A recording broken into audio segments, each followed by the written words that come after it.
हो गया। Hello friends, तो स्वागत है आपका इस चैनल में स्टडी विथ राहुल यादव में। तो इसके पहले हम पढ़े थे भाग 2 नागरिकता अनुच्छेद 5 से 11, ठीक है। तो उसमें कुछ बच गए थे।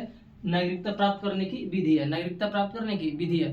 तो हम 5 से 11 अनुच्छेद कहाँ से कहाँ तक पढ़ लिए थे भाग 2 में, 5 से 11 तक पढ़ लिए थे। 5 क्या कह रहा था, तो सबसे पहले हम दोहरा लेते हैं कि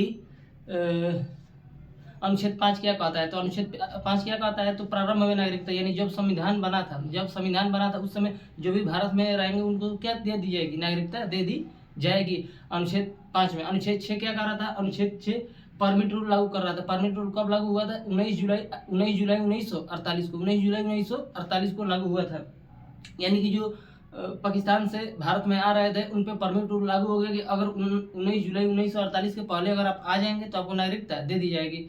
अनुच्छेद 7 नंबर क्या कहता है, अनुच्छेद 7 नंबर कहता है कि स्वतंत्रता के बाद जो भारत के लोग हैं, स्वतंत्रता के बाद पाकिस्तान चले गए और संविधान बनने से पहले, स्वतंत्रता के बाद पाकिस्तान चले गए और संविधान बनने से पहले अगर भारत में आ जाएंगे उन सभी को नागरिकता दे दी जाएगी। 8वां में क्या कहता है, अनुच्छेद 8 क्या कहता है, तो अनुच्छेद 8 यह कहता है कि अगर विदेशी भ्रमण आप करने गए, नौकरी करने गए, बिजनेस करने गए तो आपको नागरिकता खत्म नहीं होगी, आपको नागरिकता खत्म नहीं होगी। अनुच्छेद 9 नंबर क्या कहता है, अनुच्छेद 9 नंबर कहता है कि अगर आप किसी दूसरे विदेशी राज्य का यानी दूसरे देश का नागरिकता लेंगे तो भारत की नागरिकता खत्म हो जाएगी, यानी सटलत तक गई बेटा। अनुच्छेद 10वां क्या कहता है, अनुच्छेद 9वां, अनुच्छेद 10वां क्या कहता है,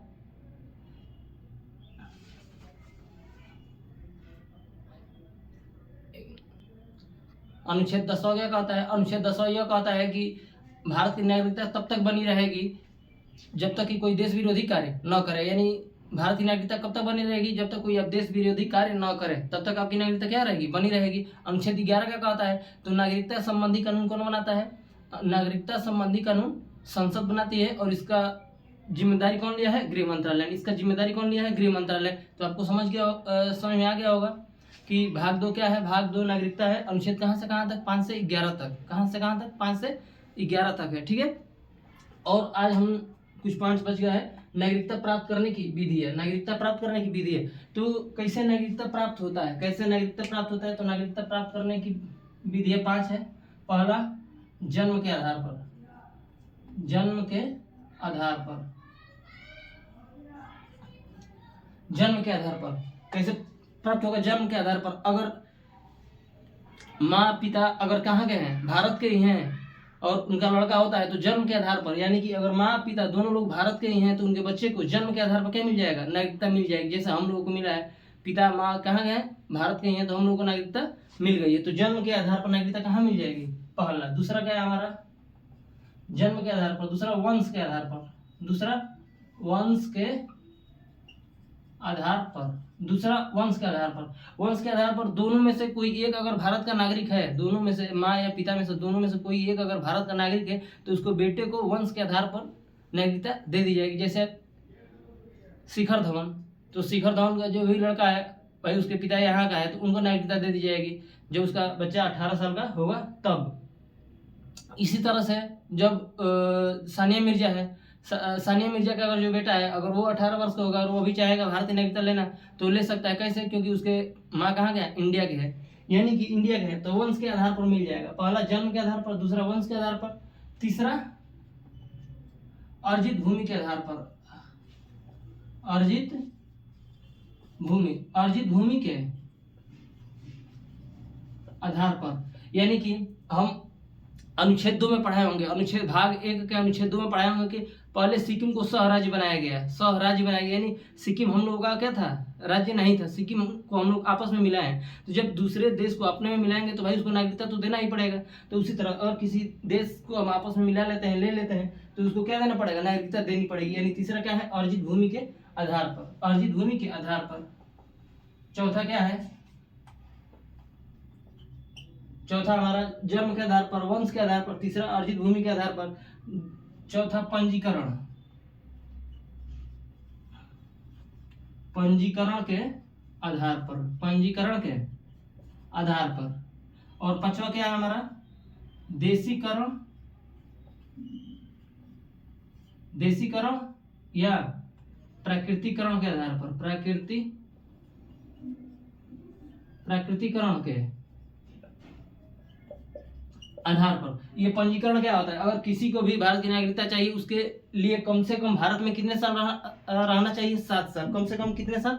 7 साल। अगर भारत में कोई 7 साल रह गया है तो क्या होगा? उसको नागरिकता मिल जाएगी। मेरे कहने का मतलब ये है कि अगर कोई व्यक्ति अगर विदेशी अगर भारत में 7 साल रह जाता है तो उसको नागरिकता ही नहीं मिल जाएगी। ये क्या है? ये इलिजिबिलिटी है। क्या है? इलिजिबिलिटी है। यानी कि अगर कोई व्यक्ति फॉरेन का, विदेशी अगर भारत में रह जाता है 7 साल लगातार, तो इलिजिबल हो सकता है कि वो अपना पंजीकरण करा सकता है। क्या करा सकता है?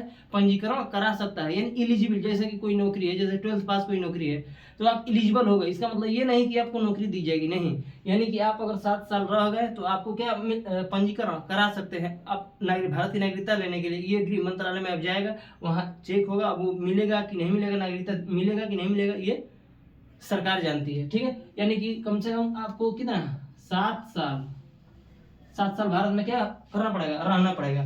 और पांचवा हमारा क्या है? देशीकरण या प्राकृतिकरण के आधार पर। देशीकरण या प्राकृतिकरण के आधार पर, यानी कि इसमें कम से कम आपको 12 साल भारत में रहना पड़ेगा। और भारत के प्रति कैसा विचार? भारत के प्रति अगर आपका पॉजिटिव विचार है और आप एक कोई अच्छा भाषा के विद्वान है, अगर आप कोई अच्छा भाषा के, भारत के कोई एक अच्छा भाषा का विद्वान है, आप भारत को अच्छे नजरिया से देखते हैं, तो आपको क्या मिल जाएगा? नागरिकता मिल जाएगा। कैसे मिलेगा? देशीकरण के हिसाब से या प्रकृतिकरण के आधार पर। देशीकरण या प्रकृतिकरण के आधार पर, मतलब कोई जैसे पाकिस्तान, ये पाकिस्तान के बहुत सारे ऐसे हैं जो गजल या शायर होते हैं, तो उनको नागरिकता कैसे दी जाएगी? जैसे अगर वो भारत में आए तो अच्छा एक भाषा का जानकार हो, भारत के प्रति अच्छा अपना अगर विचार रखें, तो उनको नागरिकता कैसे मिल जाती है? उनको नागरिकता देशीकरण या प्राकृतिकरण के आधार पर दे दी जाती है। समझ पाए आप लोग? यानी नागरिकता प्राप्त करने की कितनी विधि है? 5। जन्म के आधार पर, दूसरा वंश के आधार पर, तीसरा अर्जित भूमि के आधार पर, जैसे सिक्किम को मिला था, पंजीकरण के आधार पर, और चौथा देशीकरण या प्राकृतिकरण के आधार पर। अगर पसंद है चैनल को लाइक शेयर सब्सक्राइब जरूर करें। ठीक है, धन्यवाद।